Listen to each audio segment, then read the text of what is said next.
अगर आपको लगता है कि इंडियन एजुकेशन सिस्टम खराब है तो जरा पाकिस्तान की टेक्स्ट बुक पढ़िए। The theory of evolution as proposed by Charles Darwin in the 19th century is one of the most unbelievable and irrational claims in history. Almighty Allah created this universe billions of years ago with a single word, and at once it came into being. These laws are known as the laws of nature. इसके अलावा maths के कुछ rules को Pakistani text book में गलत बताया जाता है। रिलीजियस बिलीफ एजुकेशन के नाम पे स्टूडेंट्स को पढ़ाया जा रहा है। पाकिस्तान में वेस्टर्न साइंस को सीधा सीधा गलत और अनरीजनेबल बोला जा रहा है, और साथ ही साथ इंडिया और हिंदुओं के खिलाफ हेट स्पीच फैलाई जा रही है। इससे वहां के स्टूडेंट्स की थिंकिंग पे क्या असर पड़ेगा? कौन है रिस्पॉन्सिबल ऐसे एजुकेशन सिस्टम के लिए? और सबसे इंपॉर्टेंट बात, इससे इंडिया और बाकी सारे देशों को क्या फर्क पड़ सकता है? आज की इस वीडियो में हम लोग बहुत डिटेल में इस बारे में बात करेंगे। तो चलिए शुरू करते हैं। दोस्तों, इमेजिन करिए कि आप क्लास में बैठे हुए हैं और वहां पर आपके साइंस के टीचर आपको यह बताते हैं कि इवोल्यूशन एक बहुत ही अनसाइंटिफिक चीज है और इसका कोई बुनियाद नहीं है, या फिर यूनिवर्स की स्टार्टिंग एक डिवाइन फ्रेज से हुई थी, या फिर मैथमेटिक्स के कुछ शब्द गलत है।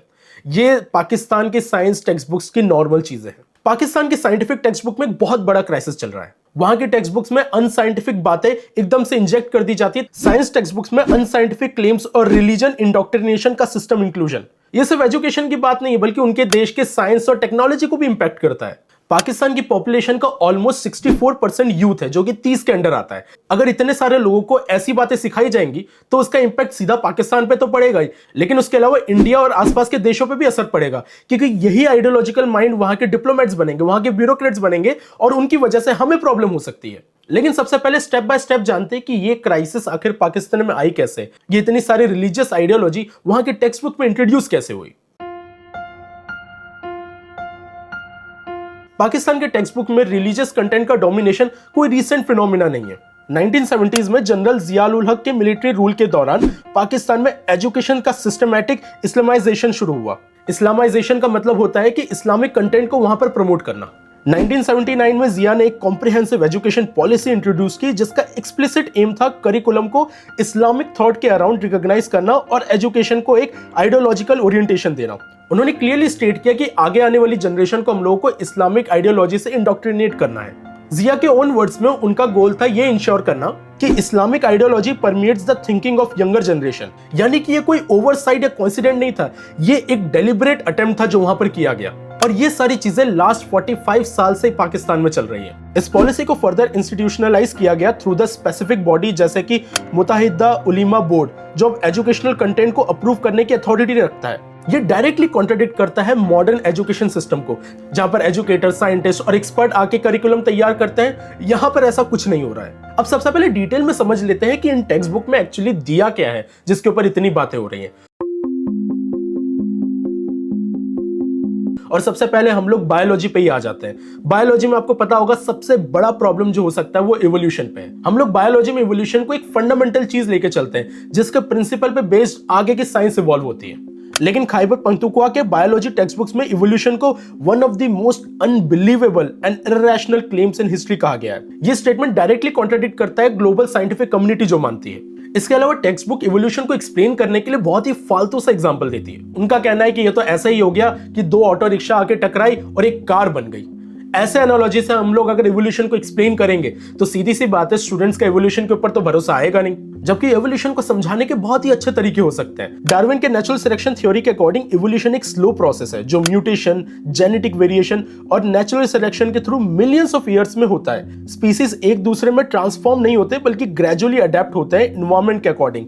मतलब ये रिक्शा को टकरा के कार बना देना, ये एनालॉजी इवोल्यूशन में काम नहीं करेगी। अब वो स्टूडेंट जो इवोल्यूशन को ही गलत मानते हैं, जिनका फंडामेंटली रीजनिंग ही सही नहीं है, वो आगे बायोटेक्नोलॉजी की फील्ड में कैसे काम करेंगे? फंडामेंटली बायोलॉजी में तो वो रिसर्च कर नहीं सकते। इसके अलावा सिर्फ बायोलॉजी नहीं, बल्कि फिजिक्स और कॉस्मोलॉजी में भी बहुत सारे कंट्रोवर्शियल स्टेटमेंट उन्होंने दे रखे हैं। सिंध की फिजिक्स टेक्स्ट बुक में सीधा सीधा लिखा है कि universe sprang instantly into existence when a certain divine phrase was uttered। एक और फिजिक्स बुक कहती है Allah created rules and every particle followed that. दोस्तों अभी हमारी करंट कॉस्मोलॉजी की थ्योरी ये कहती है कि हमारा ब्रह्मांड 13.8 बिलियन ईयर्स पहले बना था एक धमाके से, जिसे बिग बैंग कहा जाता है। अब बिग बैंग को वेरीफाई करने के लिए बहुत ही अच्छी मैथमेटिक्स काम करती है, बहुत सारे ऑब्जर्वेशन उसको वेरीफाई करते हैं, जिसके बेसिस पे हम लोग बिग बैंग की थ्योरी को सपोर्ट करते हैं। हालांकि बिग बैंग के काफी क्रिटिक्स भी हैं, जैसे कि बहुत famous scientist Roger Penrose big bang में नहीं मानते, लेकिन ये सारे साइंटिफिक क्रिटिक्स है और उनकी अपनी रीजनिंग है, और उनके मॉडल को देखने जाएंगे तो वो भी अपने मॉडल की रीजनिंग देंगे। ये एक बहुत बड़ा डिबेट है कि बिग बैंग एक्चुअली में हुआ था कि नहीं हुआ था, but majority of the scientific consensus में हम लोग बिग बैंग को सही मानते हैं। अब बिग बैंग को, जैसा कि मैंने बताया, चैलेंज करना गलत बात नहीं है, लेकिन अगर उसे चैलेंज कर रहे हैं तो चैलेंज किस बेसिस पे कर रहे हैं वो बताना जरूरी है, एक रीजनिंग डेवलप करना जरूरी है। लेकिन यहां पर स्टूडेंट्स को सीधा बोल दिया गया कि ब्रह्मांड इस तरीके से बना, जिसको वो क्वेश्चन नहीं कर सकते। तो ये जो साइंटिफिक इंक्वायरी थी वो तो उन स्टूडेंट्स में आई नहीं, उनको तो सीधा सीधा परोस दिया गया एक आइडिया जिनको उन्हें मानना है, और उसके ऊपर क्वेश्चन नहीं कर सकते वो लोग। देखिए, फिजिक्स का एम है यूनिवर्स के वर्किंग प्रिंसिपल को समझाना थ्रू इंपेरिकल ऑब्जर्वेशन और mathematical models. Religious explanation important हो सकता है फिलोसॉफिकल या थियोलॉजिकल एक्सप्लेनेशंस के लिए, लेकिन जब इन्हें साइंस के रिप्लेसमेंट के फॉर्म में प्रेजेंट किया जाए तो ये साइंटिफिक लिटरेसी को हार्म करता है। वैसे दोस्तों एक और चीज काफी देखी गई है वहां के टेक्स्ट बुक में कि कुरानिक वर्सेस को आज के मॉडर्न साइंस से बहुत रिलेट करते हैं, ये दिखाने के लिए कि साइंस आज जो बता पा रहा है वो हमारे यहाँ पहले से लिखा हुआ था। फॉर एग्जाम्पल ये line, all life forms were created from water, को प्रेजेंट किया जाता है एज इफ कुरान ने 1400 साल पहले वो प्रेडिक्ट कर दिया था, जो साइंटिस्ट ने रिसेंटली डिस्कवर किया।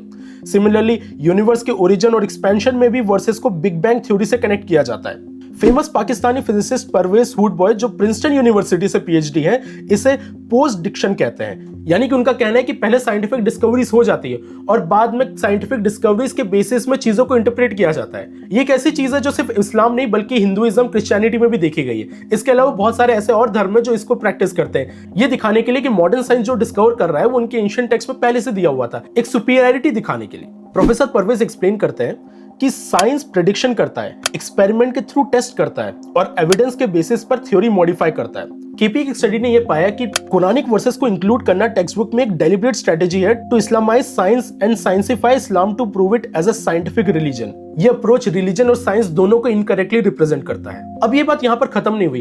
पाकिस्तानी टेक्स्ट बुक केवल साइंस को मिस इंटरप्रेट नहीं करती, बल्कि कई बार साइंस को सीधा सीधा डिनाई कर देती है। केपी के एक टेक्स्ट बुक में एक्सप्लिसिटली लिखा हुआ है कि a person in stable and proper state of mind can not accept the wild theories of western sciences. ये स्टेटमेंट एक बहुत ही डेंजरस डायकोटोमी क्रिएट करता है, क्योंकि यहाँ पर साइंस को उसके ओरिजिन के बेसिस पर रिजेक्ट किया जा रहा है, ना कि एविडेंस के बेसिस पर। साइंस यूनिवर्सल होता है, laws of physics, chemistry, biology same रहेंगे हम लोग अर्थ पे जहां पर भी हो। ये इवॉल्व जरूर करता है हमारी अंडरस्टैंडिंग के अकॉर्डिंग, लेकिन ये सेम प्रिंसिपल अर्थ में हर जगह रहने वाले हैं। तो इस तरीके से क्वेश्चन कर देना एक एंटी साइंस नेचर दिखाता है। अब ये चीज कितनी खतरनाक है मैं आपको एक एग्जांपल से बताता हूं। पाकिस्तान के एक मैथमेटिक्स के प्रोफेसर ने एक एमएससी स्टूडेंट को एडवाइस किया कि mathematics was not to be trusted. Mathematics जैसे एग्जैक्ट सब्जेक्ट के लिए ऐसा बोला जा रहा है कि इसके ऊपर ट्रस्ट मत करो, जिसके बेसिस पे फिजिक्स हो गया, बायोलॉजी और केमिस्ट्री के कई सारे concept, engineering, modern computer science, ना जाने कितनी चीजें मैथमेटिकल कॉन्सेप्ट पे काम कर रही हैं। वहां के एक प्रोफेसर सीधे एक एमएससी स्टूडेंट को कह दे रहे हैं कि इसके ऊपर ट्रस्ट ना करो। फिलोसॉफिकली इसका भी एक एंगल है, इसे हम लोग मैथमेटिकल फिक्शनलिज्म कहते हैं, जो ये कहता है कि मैथमेटिक्स में भी यूनिवर्सल ना हो, मे बी मैथमेटिक्स को हम लोगों ने इन्वेंट किया हो और समहाउ हमारे लिए काम कर जा रही हो, जो कि एक बहुत ही इंटरेस्टिंग आइडिया है। लेकिन इस आइडिया में भी कभी भी मैथमेटिक्स की वैलिडिटी के ऊपर हम लोग क्वेश्चन नहीं करते, मैथमेटिक्स को क्वेश्चन नहीं करते, उसके ओरिजिन के ऊपर बात करते हैं। तो सीधे सीधे मैथमेटिक्स पे ट्रस्ट ना करना, ये बोल देना, ये अनसाइंटिफिक तो है ही, बल्कि उसके अलावा ये अनरीजनेबल भी है और इलॉजिकल भी है। और इससे सोचिए वहां के यूथ पे क्या असर पड़ रहा होगा। इसके अलावा और भी बहुत सारे अजीब केसेस आते हैं, जैसे कि पंजाब की क्लास 6 बुक को बैन कर दिया गया। रीजन, क्योंकि वहां पर जो ह्यूमन एनाटॉमी का डायग्राम दिया गया था उससे लोगों को लगा कि लोगों में सेक्सुअल अर्जेस बढ़ जाएंगे। तो ये रूल बना दिया गया कि अब से जो भी ह्यूमन बॉडी एनाटॉमी होगी उसके ऊपर कपड़े पहनाए जाएंगे। एक साइंस टेक्स्ट बुक में ह्यूमन एनाटॉमी डायग्राम के ऊपर कपड़े पहनाए जा रहे हैं, तो स्टूडेंट्स कहां से उसे सीखेंगे? तब तो आगे की साइंस का तो हो गया सत्यानाश। ये क्या सीधा सीधा बताते हैं कि ऐसी आइडियोलॉजी ना सिर्फ साइंस को इंपैक्ट कर रही है बल्कि उनके आने वाले डॉक्टर्स को भी इंपैक्ट करने वाली है। अच्छा दोस्तों, ये प्रॉब्लम सिर्फ साइंस की टेक्स्ट बुक में नहीं है, ये सिस्टमैटिकली एक डेलिब्रेट अटेम्प्ट है जो वहां की सारी टेक्स्ट बुक में इंट्रोड्यूस किया गया है। सेंटर फॉर सोशल जस्टिस की एक डिटेल रिपोर्ट ने ये रिवील किया कि खैबर पख्तूनख्वा और पंजाब में कंपलसरी सब्जेक्ट्स में रिलीजियस मटेरियल का हाईएस्ट प्रोपोर्शन पाया गया। पाकिस्तान स्टडीज में शॉकिंग 58% रिलीजियस कंटेंट है। उर्दू टेक्स्ट बुक में 38% कंटेंट रिलीजियस नेचर का है। सोशल स्टडीज में 33.1% रिलीजन कंटेंट है। हिस्ट्री बुक्स में 26.8% रिलीजियस मटेरियल है और इंग्लिश जो कि एक इंटरनेशनल लैंग्वेज है उसकी टेक्स्ट बुक में भी 24.2% रिलीजियस कंटेंट है। इवन जनरल नॉलेज बुक्स में भी 12.3 रिलीजियस मटेरियल पाया गया है। अब ये याद रखिए कि ये सारे कंपलसरी सब्जेक्ट है, यानी कि जो बच्चा स्कूल जा रहा है चाहे वो मुस्लिम हो या नॉन मुस्लिम हो उसको कंपलसरीली ये पढ़ना पड़ेगा। मतलब कि नॉन मुस्लिम स्टूडेंट्स के ऊपर भी जबरदस्ती ये इस्लामिक आइडियोलॉजी इंपोज की जा रही है। अब ये हो सकता है कि आप सोच रहे हो कि ये सब कंट्रोल कौन कर रहा है और ये सारी चीजें आ कहां से रही है। पंजाब प्रोविंस में 2020 में Punjab curriculum and text book board amendment act पास किया गया, जिसके थ्रू मुत्ताहिदा उलेम बोर्ड को एक्सटेंसिव पावर मिली एजुकेशन कंटेंट को सेंसर करने के लिए। सिर्फ रिलीजियस सब्जेक्ट नहीं बल्कि साइंस और मैथमेटिक्स भी। अब एमयूपी की जो डिमांड थी वो भी बहुत ही ज्यादा अजीब थी। सबसे पहले बायोलॉजी टेक्स्ट बुक में एनाटॉमिकल डायग्राम पर क्लोथिंग ऐड करने की डिमांड की। अभी हम लोगों ने डिस्कस किया कि अगर मेडिकल स्टूडेंट एक क्लोथ वाला डायग्राम देख के स्टडी करेंगे तो ह्यूमन पार्ट की अच्छी एक्यूरेट इंफॉर्मेशन कहां से मिलेगी और फिर वो कैसे डॉक्टर बनेंगे हम सबको पता है। इकोनॉमिक्स और मैथमेटिक्स टेक्स्ट बुक से इंटरेस्ट और मार्कअप जैसे बेसिक फाइनेंशियल टर्म्स रिमूव करने की डिमांड की है। मॉडर्न इकोनॉमी का फाउंडेशन है बैंकिंग सिस्टम और बैंकिंग सिस्टम का फाउंडेशन है interest concept. Without understanding this concept students international finance को समझेंगे कैसे। 2021 में पाकिस्तान ने सिंगल नेशनल करिकुलम इंट्रोड्यूस किया जिसका स्टेटेड गोल था एजुकेशन डिस्पैरिटी को रिड्यूस करना। लेकिन रिपोर्ट के अकॉर्डिंग एनएससी के थ्रू रिलीजियस कंटेंट और भी ज्यादा प्रमोट हुआ उन कंटेंट में जिनमें पहले वो था भी नहीं। एजुकेशन मिनिस्ट्री के ऑफिशियल डॉक्यूमेंट के अकॉर्डिंग एनएससी के की कंसिडरेशन में सबसे top priority teaching of the Quran को दी गई है। अब एनएससी टेक्स्ट बुक अप्रूवल में भी एमयूबी जो कि इस्लामिक आइडियोलॉजी बढ़ाने के लिए पहले ही फेमस थी उनको एक ऑफिशियल रोल दिया गया ताकि वो इस आइडियोलॉजी को यहां पर भी बढ़ा सके। अब सबसे बड़ा सवाल इस एजुकेशन सिस्टम से वहां के लोगों पे क्या इंपैक्ट पड़ रहा है और इससे हमें क्या फर्क पड़ता है। सबसे पहला क्रिटिकल थिंकिंग का सप्रेशन। जब रिलीजियस डॉगमा को साइंटिफिक फैक्ट के रूप में प्रेजेंट किया जाता है तो क्वेश्चनिंग, क्रिटिकल एनालिसिस और स्केप्टिसिज्म डिस्करेज होते हैं। साइंस का फाउंडेशन ही क्वेश्चनिंग के ऊपर होता है, लेकिन जब आपको बेसिक चीजें पहले ही परोस दी जाती हैं तो ये क्वेश्चनिंग खत्म हो जाती है जो कि साइंटिफिक इंक्वायरी का बेसिक फाउंडेशन ही खत्म कर देता है। बहुत सारी रिपोर्ट्स से ये भी बताया हुआ है कि ऐसे करिकुलम की वजह से पाकिस्तानी स्टूडेंट्स के साइंटिफिक टेम्परामेंट और क्रिटिकल थिंकिंग में बहुत ही नेगेटिव असर आया है। एक ऐसा एजुकेशन सिस्टम जहां पर दी हुई बातों को क्वेश्चन नहीं कर सकते, वहां पर कैसे ही इनोवेशन आएगा, कैसे ही टेक्नोलॉजिकल एडवांसमेंट होगी। दूसरा जो असर आता है वो इंटॉलरेंस। टेक्स्ट बुक में रिलीजियस माइनॉरिटीज को consistently enemies of Islam, outsiders या फिर अनपैट्रियोटिक पोर्ट्रे किया जाता है। एक कॉलेज टेक्स्ट बुक लिटरली कहती है because the Muslim religion, culture and social system are different from non Muslim, it is impossible to cooperate with Hindus. अब ये देखिए कि वहां पर एजुकेशन में ही बताया जा रहा है हिंदू मुस्लिम में भेदभाव करने के लिए, बाकी सारे रिलीजन में भेदभाव करने के लिए। तो सीधी सी बात है, कट्टर विचारधारा वहां के लोगों में आना लाजमी है। पाकिस्तान की सिग्निफिकेंट नॉन मुस्लिम पॉपुलेशन है हिंदूज, क्रिश्चियन, सिख्स, पारसीज और इन कम्युनिटीज के चिल्ड्रन भी सेम टेक्स्ट बुक पढ़ते हैं। जब ऐसे स्टूडेंट्स आके पढ़ते हैं कि उनके बिलीव्स को सीधा रिजेक्ट किया जा रहा है तो उनका आउटसाइडर फील होता है और इससे उनके साइकोलॉजी पे बहुत ही नेगेटिव इंपैक्ट पड़ता है। तीसरा जो असर पड़ता है वो ग्लोबल साइंस और इकोनॉमिक्स पे। मॉडर्न इकोनॉमी नॉलेज बेस्ड है और साइंटिफिक इनोवेशन इकोनॉमिक ग्रोथ का इंजन है। जब साइंस एजुकेशन ही कॉम्प्रोमाइज्ड हो तो नेशन कैसे ही कॉम्पीट करेगा ऐसे ग्लोबल इकोनॉमी में। एक्सपर्ट परवेज हुडबाई के वर्ड्स में the ideological discomfort with science largely explains our near total absence from the world of creative science. यानी कि सीधे बताते हैं कि ये जो जनरेशन जो ऐसी साइंस पढ़ रही है वो ग्लोबली, साइंटिफिकली और इकोनॉमिकली कुछ कंट्रीब्यूट नहीं कर पाएगी। और ये चीज तो हम लोग अभी भी देख सकते हैं। अभी इंडिया पाकिस्तान के टेंशन के बीच में तुरंत लोगों ने लोन की डिमांड की। पाकिस्तान की इकोनॉमी की क्या हालत है वो हम सबको पता है और ये क्यों हो रहा है, क्योंकि वहां के करिकुलम में जो चीज पढ़ाई जा रही है। एक और असर पड़ता है कॉन्स्टिट्यूशनल और लीगल इश्यूज। पाकिस्तान के कॉन्स्टिट्यूशन के आर्टिकल 21 क्लियरली स्टेट करता है कि no person attending any educational institute shall be required to receive religious instruction if such instruction relates to a religion other than his own। लेकिन जब compulsory subject जैसे कि science, mathematics, social studies में ही इतना religious content है तो practically ये article meaningless है। ये बस बता दिया गया है दुनिया को दिखाने के लिए, लेकिन ये लोग इंप्लीमेंट इसको बिल्कुल नहीं करते हैं। अब आई नो मैंने इस वीडियो में बहुत सारी ऐसी बातें की है जिस पे मानना थोड़ा मुश्किल है, तो उन सारे सोर्सेज की लिंक मैं नीचे डिस्क्रिप्शन में दे दूंगा और मैं आपको मोटिवेट करूंगा आप लोग भी एक बार जाइए और उन सारे सोर्सेज से पढ़िए कि पाकिस्तान में एक्चुअली में चल क्या रहा है। अब एक बात तुम लोगों को साफ पता चल गई कि पाकिस्तान एजुकेशन सिस्टम की हालत बहुत ही खराब है।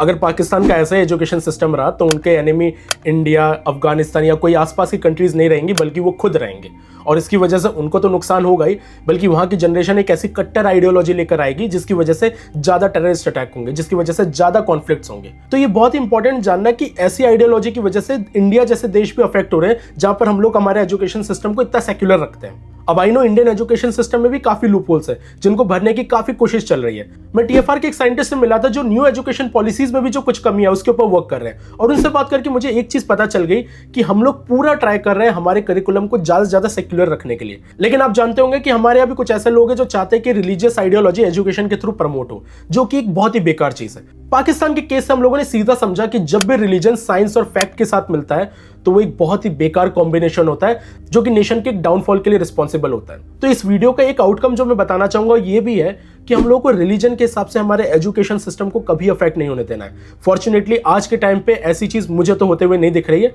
लेकिन फ्यूचर में भी होते हुए नहीं दिखनी है। अब ये बात भी सच है कि इंडिया के कुछ ऐसे रीजन है जहां पर रिलीजियस डोमिनेशन देखा जा रहा है वहां के स्कूल में, लेकिन फॉर्चुनेटली हमारे नेशनल करिकुलम में नहीं फैला है। और हमको कोशिश करनी है कि हमारे करिकुलम जितना हो सके उतना सेक्युलर हो और साथ साथ में असली साइंस और मैथमेटिक्स को हम लोग प्रमोट करें ताकि हमारा देश राइज करे और पाकिस्तान की जो हालत है वैसी ना हो जाए।